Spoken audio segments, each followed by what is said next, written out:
한치 앞을 볼 수 없을 만큼 눈보라 같이 든 95년 겨울. 젊은 대학생들이 밧줄로 묶인 채 어디론가 끌려가고 있었다.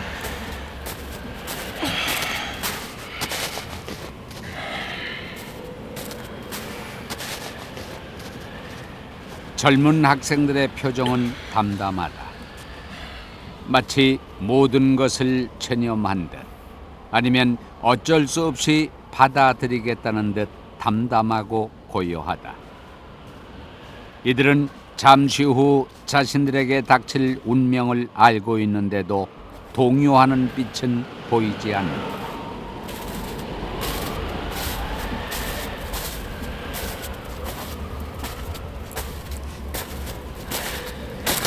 네네, 먼저 갑니다. 네, 나도 곧 뒤따라 갈 거야요. 가는 길이 외롭지는 않겠습니다.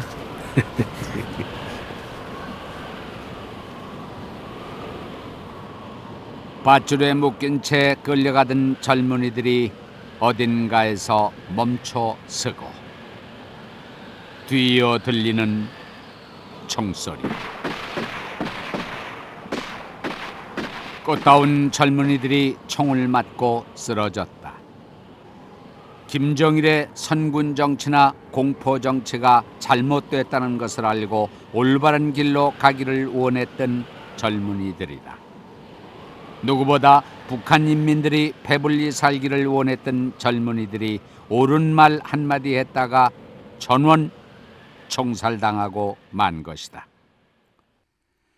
1995년부터 97년 북한에서 흔히 말하는 고난의 행군 시절에 실제로 일어났던 일이다. 북한 땅에서 들려오는 총소리는 97년에는 매일같이 들려오게 되는데,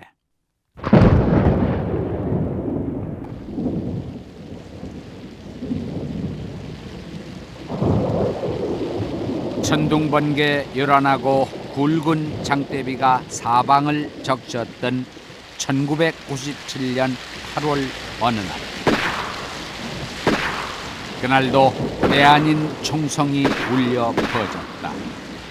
총을 맞고 쓰러진 남자는 그 자리에서 사망하고 만다. 처형을 당한 이 사람, 서관이다. 서관이에게 간첩이라는 누명을 씌운 사람은 김정일. 그 시기 수백 명, 아니 수천 명의 인민들이 억울하게 총살을 당하고 마는데, 김정일은 왜 죄 없는 인민들을 그렇게 많이 죽였을까? 김정일 피해 정치. 지금부터 그 진실을 만나보자.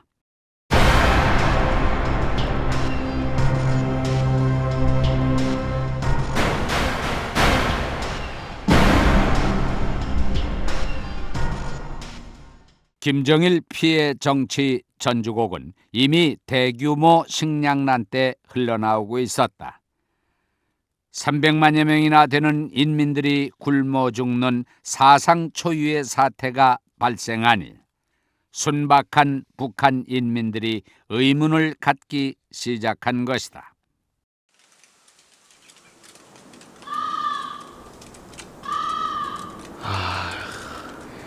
무슨 그 이번 달도 배가 많이 나옵니까? 길 타지 않소. 배가 많이 나온 지금 몇 달째인지 모르겠네. 저기 말이야요. 예. 좀 듣는 사람 없습니까? 없쇼. 그 무슨 말인지 해보시라요. 이런 말하면 잡혀갈지 모르겠지만, 뭐 굶어 죽으나 잡혀가 총살을 당하나 할 말은 해야가시오. 아이고, 이 수영님의 은덕으로 우리가 이만큼 사는 거는 맞는데, 뭔가 이상하지 않습니까? 나도 그런 생각을 했습니다. 그 수령님 언덕으로 어째 사람이 그렇게 많이 죽었어? 그렇지요. 뭔가 잘못하기 때문 아니가시오. 정말 조심하시라요. 다른 인민들도 우리처럼 이런 의문을 가져서리 지도새도 모르게 잡혀가시오.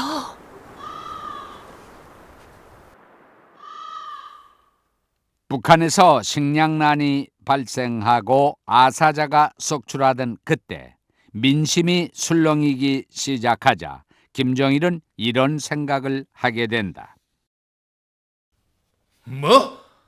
인민들이 동요하고 있단 말이네. 아니대. 이러다 나를 독사람은 억하네. 니보라, 지금부터는 비밀 경찰망을 더욱 강화해서리 조금이라도 반체제적인 말을 하거나 행동을 하면 바로 주동자를 색출해서리 총살하라. 기래, 총살. 가능하면은 공개 처형을 하도록 하기요. 기래야 다른 인민들이 보고서리 두려움에 떨 거 아니겠음. 내래 그 배급 아이 주는 것 가지고 뭐라 기르면 넉하네. 날 죽일 거야. 기르고 중앙당 간부들 사무실에는 도청 장치를 하고 감시 카메라를 설치하라요. 지금부터 간부들의 동향도 낱낱이 감시하겠어. 알간? 그랬다. 김정일은 식량 문제를 해결하기보다 오히려 독재를 강화하기 시작한 것이다. 그래서 당시 김정일을 비판한 젊은 대학생들이 무더기로 체포돼 총살을 당하는 일이 발생하고 만다. 철통 같았던 독재 체제도 조금씩 흔들리기 시작했다. 그런 사실을 누구보다 먼저 감지한 사람이 바로 김정일. 그래서 김정일은 늘 불안해했다. 데일리 NK 통일전략연구소 손광주 소장의 설명. 김정일 입장에서는 아버지가 죽으니까 자신의 권력의 큰 방패막이 하나 사라진 겁니다. 그래서 후지모토 겐지라는 당시에 일본인 요리사의 증언에 따르면 김일성 사망 이후에 김정일이 실제로 자기 자신이 어떻게 살해될지 모른다는 그런 불안감 때문에 권총을 항상 머리맡에 두고 잤다고 합니다. 그리고 자는 곳도 이리저리 많은 곳을 옮겨 다니면서 잤고, 그리고 감기가 들었을 때 주사를 맞는 것조차 불안해했다고 합니다. 혹시나 의사가 누군가에 의해서 자신을 살해할지도 모른다.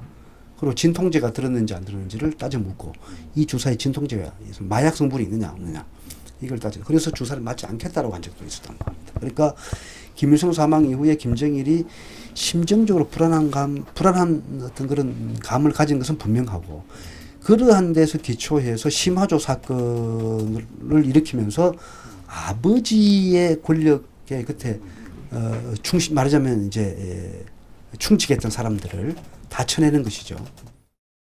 들으신 대로 김정일은 누군가 자신을 살해할 거라는 불안한 마음에 사로잡혔고, 그런 불길한 마음이 강해질수록 그걸 감추기 위한 듯 더 잔인해졌다. 군대와 보위부, 안전부의 감시망을 강화해 조금이라도 반체제적 요소가 나오면 가차없이 처단했다.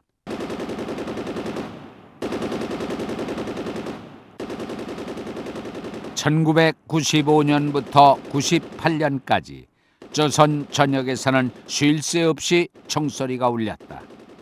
공교롭게도 이 시기는 식량난이 가장 심했던 시기였고, 동시에 굶어 죽는 아사자가 가장 많았던 시기였고, 그래서 김정일이 고난의 행군을 외쳤던 시기였다. 공개 청사를 위한 전문 뚝이 있었거든요. 욕전 앞에. 그거 보고 우리가 제방뚝이라고 했는데, 청사를 내가 반 것만 해도 한 3번이고 하여간 그게 1년 동안 매우 살벌했어요. 그래서 대중석에서 어떤 보이지 않는 서여가 일어나니까 1년 만에 없애긴 없앴는데, 청살 벌 때에 내가 제일 먼저 생각한 게 무섭다. 전쟁이 딱 누웠구나. 내가 이런 공포증이었던 기억이 나요. 그 공개청사하면서 이제 조선민주공화국 사회주의헌법에서 몇 조에 의해서 공개청사를 한다. 그 말이 딱 들어지니까 이 사람이 그 머리에다 이게 뭘 씌워놓는데 막 발버둥을 치면서 막 그렇게 우는 거예요. 근데 입에다 자갈을 물렸으니까 그 몸부림 상황은 보이고 울음소리는 안 들리는데 분명 그 안에 사람은 이제 살겠다고 아마 그랬을 것 같은, 많은 사람들이 눈물을 흘렸어요, 그때는. 탈북자들의 증언을 종합하면 고난의 행군식이 북한에서는 일주일에 4-5번 정도의 공개 총살이 있었다고 한다. 실제로 이 시기 김정일은 참 많은 인민들을 죽였다. 동일연구원 박형중 선임 연구위원. 북한에서 공개 총살이죠. 공개 총살의 횟수를 보면은 1995년부터 98년 사이에 절정에 달합니다. 그러니까 이거는 이 1년에 95년부터 98년 사이에 보면은 1년에 한 200회 정도의 공개 총살이 벌어지는 걸로 돼 있거든요. 그러니까 이런 숫자라고 하는 거는 그러니까 탈북자 증언이든지 여하튼간에 그 모든 기록에 나와 있는 이 공개 총살의 숫자가 횟수인 겁니다. 그렇기 때문에 뭐 절대 숫자로서는 정확하지 않지만은 대략적으로 그 추세를 알 수가 있는 거죠. 그러니까 북한 정권이 최대, 그러니까 이른바 고난의 행군은 북한 정권에 있어가지고 최대의 위기인 거고, 이 시기에 그 공개 총살이 한 1년에 200회 정도 벌어진 걸로 지금 되어 있습니다.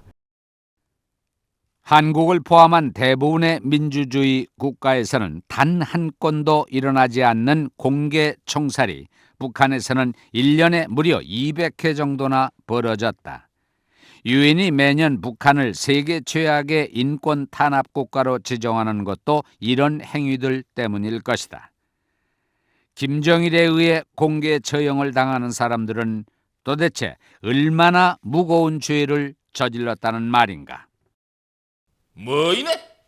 전기서를 절단해? 야, 아무리 추워도 이렇게 인민의 재산을 마음대로 절단해서 사용을 하면 아니 되지.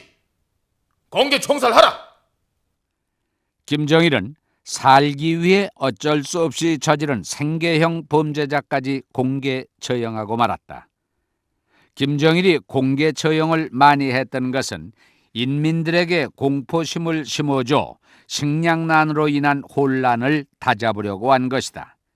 어떻게든 북한을 공포로 몰아넣으려는 김정일의 계획은 간첩단 사건까지 만들어버린다.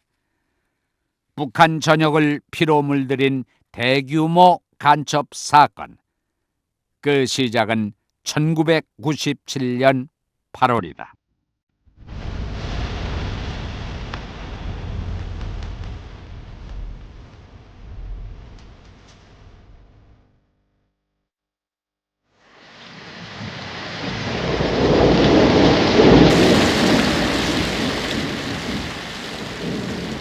(1997년 8월에는) 유난히 비가 많이 내렸다. 김정일은 충직한 일꾼이었던 농업 담당 비서 서관이를 총살하라 명령한다. 서관이는 조국 해방 전쟁 당시 미국 놈의 간첩으로 포섭됐다. 서관이는 조국 해방 전쟁 당시 한 달 동안 어디 있었는지 기록이 없다. 아마도, 아니, 분명히 남조선에서 훈련을 받고 임무를 지시받았을 것이다. 아니, 분명히 지시를 받았다. 인민의적 서건희의 죄는 사회 안전성에서 모두 조사를 한 것이다. 이상. 다들 짐작하시겠지만 서관이는 간첩이 아니다. 조선인민군 민경대대 부소대장을 했던 세계 북한연구센터 안찬일 소장의 증언. 김일성에 의해서 임명된 노동당 비서가 간첩이었다. 이것은 말이 안 되는 얘기고, 서관이 역시 마찬가지입니다. 뭐 6.25 때 행적을 찾아보니까 뭐 미국에 협조하고 그래서 이제 간첩으로 몰고 그 연계망을 이제 고구마 뿌리를 뽑으니까 고구마 알이 달려 올라오듯이 간첩이 계속 생겨나서 결국 심화조를 조직해서 북한 체제를 재정비할 수밖에 없었다. 이런 이제 그 루머들을 내세웠지만 이것은 제가 볼 땐 틀림없이 국가안전보위부의 루머일 것이고, 서관이는 김정일을 위해 충직하게 일했던 당 일꾼이다. 단지 김정일이 식량난으로 발생할지 모를 인민들의 혼란을 다른 곳으로 돌리고 싶을 때 희생양, 제물이 됐던 것뿐이다. 서완이를 간첩으로 몰아 공개 처형을 하면서 북한 인민들의 관심사를 간첩으로 돌리는 데 성공한 김정일. 또다시 뭔가 계산을 하기 시작한다. 이 서관이를 죽이니 주민들이 배급을 주니 안 주니 어디서 굶어 죽었니 아니니 그딴 얘기를 못하지 않네. 그런데 말이디, 서관이를 잡아놓은 곳이 사회안전성이라고 했는데 사회안전성이 수사를 잘했다는 것을 보여주면서리 동시에 다시 한번 인민들의 눈을 다른 곳으로 돌릴 그 뭐이가 없을까? 기래, 바로 기거야. 김정일은 추가적으로 간첩 사건을 조작했으니 그게 바로 룡성 사건이다. 조선민주주의 인민공화국 인민들에게 알립니다. 이번에 우리 최고사령부를 타격하기 위해 남조선 해방전쟁부터 현재까지 잠복해있던 간첩들을 적발했습니다. 이게 바로 룡성 간첩 사건. 서관이가 처형된 지 2달도 안 됐을 때였다. 그 해는 하늘도 눈물을 흘리는지 계속해서 비가 내렸고 룡성 간첩 사건으로 상당히 많은 목숨이 사라졌다. 당시 룡성 간첩 사건의 대상은 대부분 당 간부. 이미 죽었거나 나이가 들어 집에서 쉬고 있는 노인이 대부분이었는데 노인들에 대한 총살이 연이어 집행된다. 김일성 시기 농업을 담당했던 당중앙위원회 전 농업부장 김만금. 혁명 열사릉에 있던 그의 유골을 꺼내 공개 재판을 한 후 유골에 사격을 하는 일까지 벌어졌다. 김만금 입장에서는 부관 참시를 당한 것.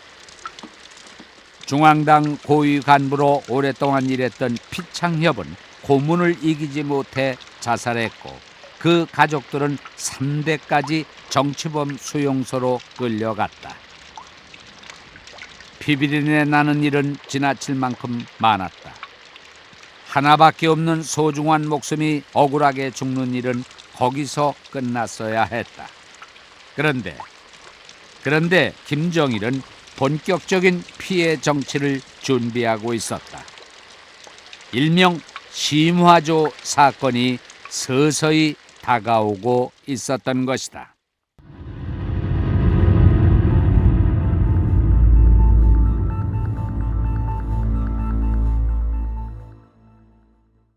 심화조는 북한에서 사회 안전성이 주축이 된 단체로 전국에 걸쳐 수백 개의 하부 조직에 8,000명의 인원으로 꾸려진 조직이다. 이 심화조가 어느 날 갑자기 김정일에 의해 살인단체로 둔갑하는데 도대체 김정일은 왜 심화조 사건을 일으켰을까? 세계 북한연구센터 안찬일 소장은 심화조 사건의 배경을 이렇게 분석하고 있다.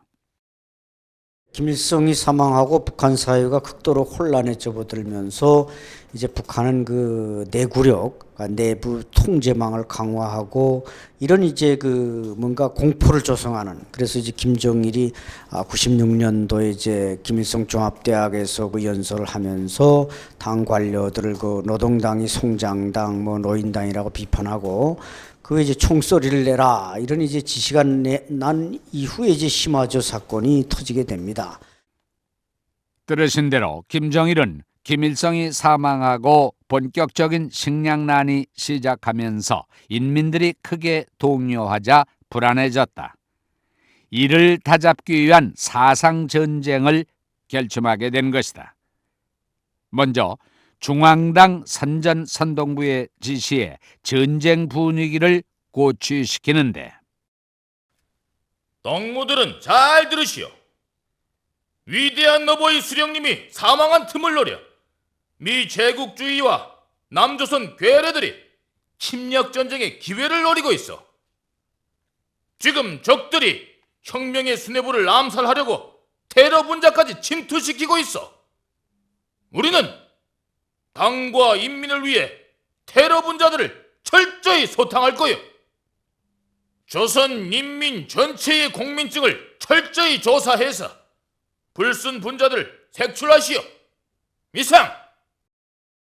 이에 따라 각 도, 시, 군에 이르기까지 이른바 심화조가 결성된 것이다.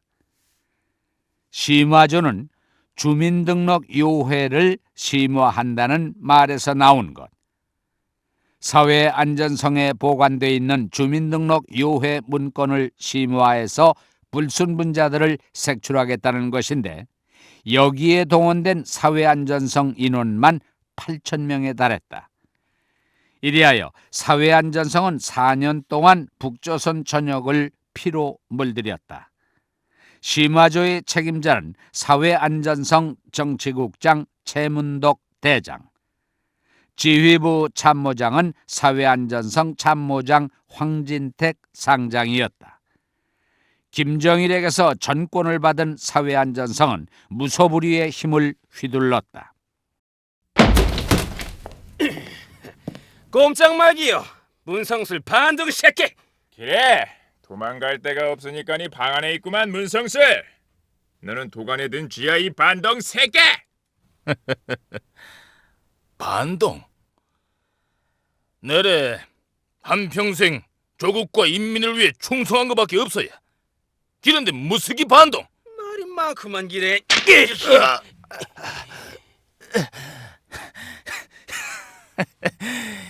최문덕, 황진택이 잘 보라. 내래 반동이면 너희도 반동인 거야. 잊지 말라. 이 뭐라고 짓거리네 이 쫑갓나 새끼. 중앙당 본부당 책임비서 문성술, 평안남도 당 책임비서 서윤석 같은 거물급들이 간첩 혐의로 체포됐다.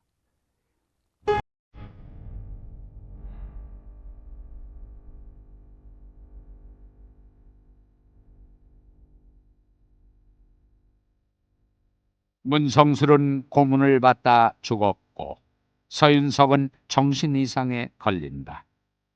원래부터 조작된 사건이었기 때문에 무고한 피해자들이 여기저기 속출했다.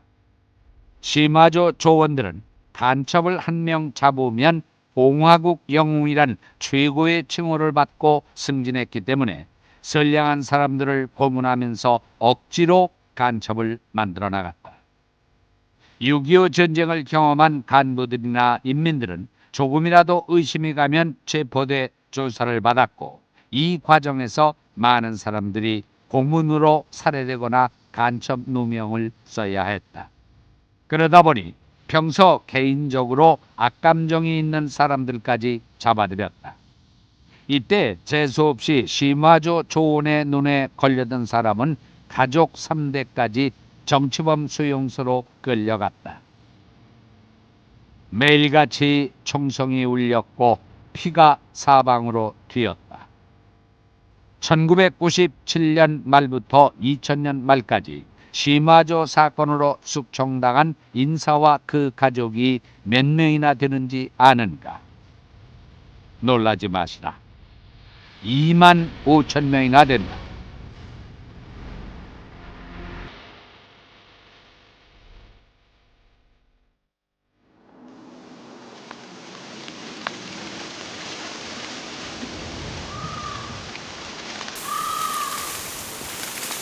(25,000명의) 억울한 원혼이 떠도는 북한.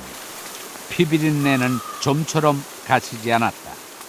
민심은 흉흉해지고 사회적으로는 불안과 불신이 확산됐다. 그러자 김정일은 또다시 초조해지기 시작한다. 뭐야? 인민들이 날 싫어하는 것 같아. 그렇게 희생자들을 많이 만들어 처형시켰는데 왜 날 싫어하디? 날 공격할지도 몰라. 안 돼. 그건 절대 아니 돼. 뭐 좋은 방법이 없을까? 없을까? 그래, 바로 기거야. 간첩들 잡아들인 심화주한테 그 모든 죄를 뒤집어 씌워서리 심화주를 공격하는 거이디. 됐어. 이제 된 기야. 김정일은 심화조 사건의 책임을 자신이 질 수도 있다고 판단, 이번에는 심화조를 공격한다. 그동안 소외시켰던 국가안전보위부와 인민무력부 보위사령부를 조정해 사회 안전성을 공격하도록 하고 중앙당 차원의 검열을 통해 심화조 성원들에 대한 소탕작전에 들어가도록 했다. 에이, 최문덕! 이긴데 내 이름을 함부로 부르네. 내래 누군지 모르간? 내래 사회안전성 정치국장 최문덕 대장이야. 기래. 바로 찾아왔구만 기래. 최문덕 반동. 무슨 그 반동? 반동 최문덕은 현대판 종파 분자에다가 반혁명적 권력 야심가로 판명났어. 뭐야? 권력 야심가? 도대체 무슨 일이네? 김정일 장군님, 내래 장군님한테 가갔어. 이 반동 새끼래 아직 사태 파악을 못했구나 야. 장군님의 지시로 온 게야. 뭐야? 장군님의 지시로? 우리 위대한 지도자 김정일 장군님께서는 당신 같은 반동이 출세를 위해서 수많은 당 간부를 제거했지만 뒤늦게 사태를 아시고 더 희생될 뻔한 수만 명의 사람들을 구하라 지시하셨다.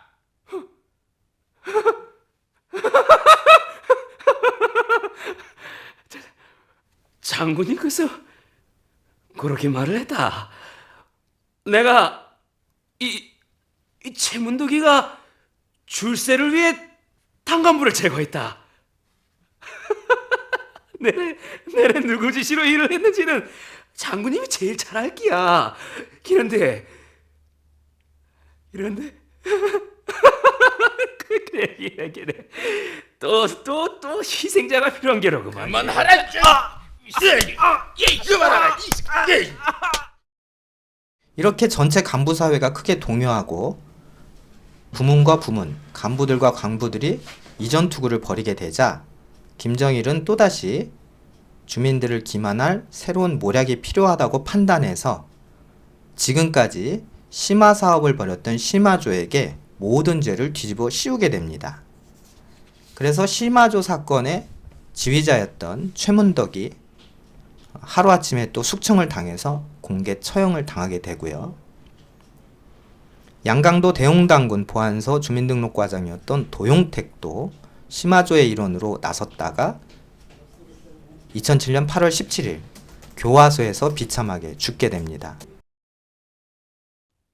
데일리 NK 박인호 대표의 보충 설명처럼 김정일은 최문덕 등 심화조 사건의 핵심 책임자 4명에게 현대판 종파분자, 반혁명적인 권력 야심가로 판결하고 총살했다. 심화조에 가담했던 전국의 안전원 6,000명에게는 최고 무기징역형에서 10년형까지 판결해 추방시켰다. 사회안전성 심화조 조원들은 김정일에 의해 철저하게 이용만 당한 후 모든 죄를 뒤집어 쓴 채 사라진 것이다. 그 후 김정일은 사회안전성의 이미지를 개선하기 위해 이름을 바꾸는데 사회 안전성이 뭐이네. 앞으로는 인민을 탄압하는 조직이 되지 말고 인민의 생명을 보완하는 조직이 되라.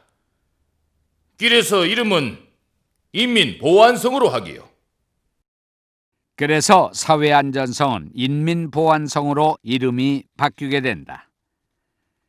피로 얼룩진 심화조 사건, 그리고 간첩 조작 사건들. 김정일은 도대체 왜 그렇게 많은 사람들에게 억울한 누명을 씌워 죽여야만 했을까? 김정일이 심화조 사건을 일으킨 목적은 크게 두 가지.